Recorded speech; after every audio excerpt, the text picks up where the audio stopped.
So today, we're going to explore the world of venture capital. We'll go through what it is, how it works, and who gets to participate. Venture capital is a type of private equity financing, which simply means it is financing for company ownership done in a private market.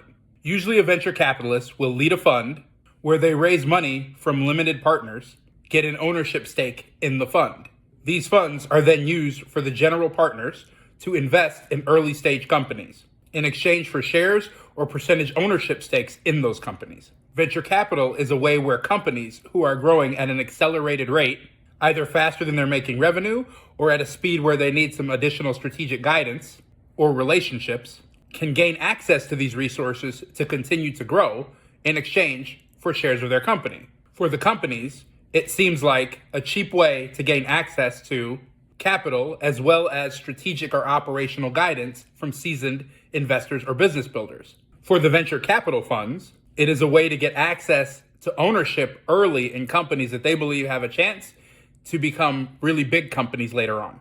This allows them to get in at a point where they can make outsized returns on their investment. Typically, in order for a person to invest as a limited partner, they need to be what's called an accredited investor, which is a designation from the Securities and Exchange Commission. To be an accredited investor, individuals generally need to have either $1 million or more in net worth or have made $200,000 or more in the last 2 years. However, there are some cases where people may qualify because of professional designations or being deemed a knowledgeable employee as well. So why would somebody want to invest in venture capital? Well, over time, it's outperformed the public markets because they're able to get in early on some very good companies. One study reported that venture capital as an asset class returned about 24% per year over the last 25 years.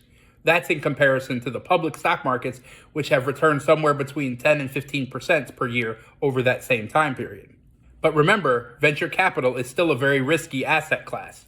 Most portfolio companies never make it to the stage of becoming a big company. And some venture capital funds themselves never return substantial capital to their investors. However, because most venture capital funds have a 10 to 12 year lockup, where investors have committed those funds to the general partners for the fund's investment purposes, if even one of those companies hits it really big, like a Facebook or an Amazon, it can make up for lots of misses across the rest of the venture capital portfolio. And that is the primary thesis of venture capital, to hold a diversified set of very early stage companies where the general partners believe that those companies have a shot at becoming massive companies in the future.